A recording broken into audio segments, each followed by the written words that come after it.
राजेशजी, आशिष गडकरी उपस्थित अणुशक्ती नगरमधील विधानसभा क्षेत्रातील खऱ्या अर्थाने सर्व शाखा प्रमुख, उपशाखा प्रमुख, कार्यालय प्रमुख, युवा सेना पदाधिकारी, महिला पदाधिकारी, गटप्रमुख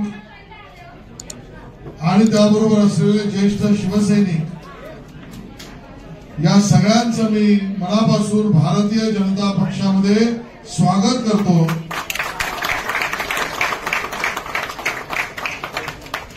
या आमच्या सगळ्या मित्रांनी उभाटा शिवसेनेचं पदाचा राजीनामा देऊन त्या ठिकाणी आज भारतीय जनता पक्षात एवढ्या मोठ्या संख्येने त्या ठिकाणी प्रवेश केलेला आहे। खरं असं म्हटलं तर चुकीचं होणार नाही की अणुशक्ती नगरमधील खरी हिंदुत्वाची ओळख असलेली ही सगळी मंडळी आहे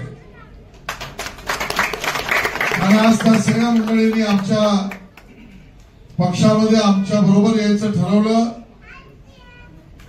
माननीय नरेंद्र मोदीजींच्या नेतृत्वामध्ये संपूर्ण देशात होत असलेला विकास आणि आमच्या असलेल्या ऐतिहासिक आणि धार्मिक ओळख यासाठी केलेलं प्रचंड कार्य, या सगळ्यावर विश्वास ठेवून या सगळ्या मंडळींनी आज भाजपमध्ये प्रवेश केलाय। माननीय देवेंद्र फडणवीसजी यांनी महाराष्ट्रामध्ये विकासाची जी एक मोठी गंगा त्या ठिकाणी आणली आणि त्याचा परिचय मुंबईत आपण पाहतोय।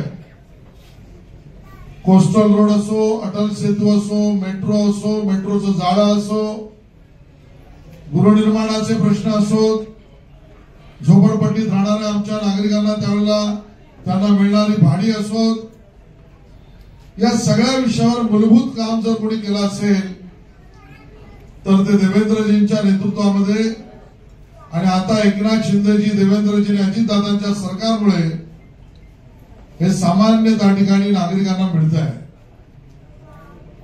मोठ्या प्रमाणात उभाटा सेनेला सोडून मुंबईभर सर्व पदाधिकारी भारतीय जनता पक्षाच्या दिशेने येत आहेत आणि याचं चिंतन खरं तर उद्धवजींनी करायला लागेल। आज अणुशक्ती नगर जवळजवळ उभाटा सेना रिकामी झाली अशा पद्धतीचं चित्र आहे आणि सगळे जमलेले आमचे बांधव आहेत, त्यांच्या मनामध्ये प्रश्न जो आहे किंवा विशेषतः समाधान जे आहे ते 500 वर्षापासून असलेलं आमचं मनातली मनोकामना म्हणजे अयोध्येतलं आमचं श्रीरामाचं मंदिर हे ज्या कल्पकतेने न्यायालयीन लढाई, पूर्ण लढाई लढून माननीय मोदीजी, माननीय अमित शहाजी, नड्डाजी यांच्या नेतृत्वामध्ये आज 500 वर्षानंतर आपल्या सगळ्यांची इच्छापूर्ती झाली आणि प्रभू रामचंद्राचं भव्य मंदिर आज त्या ठिकाणी अयोध्येमध्ये उभं राहिलं। त्याच पद्धतीने गरीब माणसाची सेवा करण्याचं व्रत हे माननीय नरेंद्र मोदीजींच्या सरकारने अव्याहतपणे केलं आणि मग गरीबातल्या गरीब माणसाला करोनाच्या काळात सुद्धा मोफत राशनीच्या दुकानावर मिळणारं राशन हे आजही चालू आहे। बराच काळ ते खातं सुद्धा आमच्या रवींद्र चव्हाण साहेबांकडे होतं। 70-80 कोटी नागरिकांना गेले वर्ष, दीड वर्षापेक्षा जास्त काळ हे मोफत राशन त्या ठिकाणी हे माननीय मोदीजींचं सरकार त्या ठिकाणी देत आहे आणि करोनाच्या काळात आपल्या सगळ्यांच्या सुरक्षेचा रस्ता एकच होता, ती म्हणजे कोविड वरची असलेली प्रतिबंधित लस। ती लस सुद्धा माननीय मोदीजींच्या सरकारने 200 कोटीहून जास्त त्या ठिकाणी मोफत दिल्या। मी अशा बऱ्याच गोष्टी सांगू शकेन, पण आज खऱ्या अर्थाने हिंदुत्वासाठी या सगळ्या आमच्या अणुशक्ती नगरमधल्या सहकार्यांनी उद्धवजींनी त्या ठिकाणी हिंदुत्वाचे विचार सोडले। त्या ठिकाणी असलेल्या त्यांच्या कार्यक्रमामध्ये आणि त्यांच्या दौऱ्यामध्ये, प्रवासामध्ये भेटणारी लोक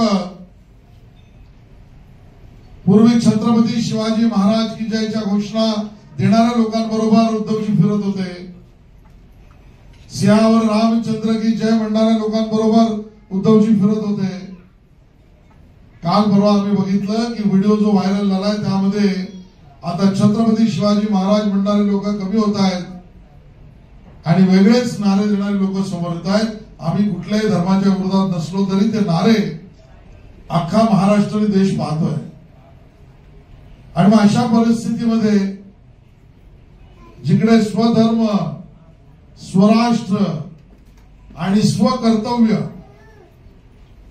याची जाण आणि याची इच्छाशक्ती घेऊन काम करणाऱ्या मोदीजींच्या नेतृत्वामध्ये आपण सगळेजण आलात. मी आपल्या सगळ्यांचं मनापासून स्वागत करतो. भारतीय जनता पक्षामध्ये आपल्याला उचित स्थान, पद आणि जबाबदारी ही त्या ठिकाणी आम्ही सगळेजण देऊच. आणि येणाऱ्या लोकसभेमध्ये ज्या 6 जागा मुंबईतल्या आम्हाला जिंकायच्या, जिंकणार आहोत आपल्या आशीर्वादाने आणि मेहनतीने. त्यामध्ये तुम्ही तुमचा हातभार त्या ठिकाणी उचलावा एवढंच निवेदन करतो. थांबतो. जय हिंद, जय महाराष्ट्र.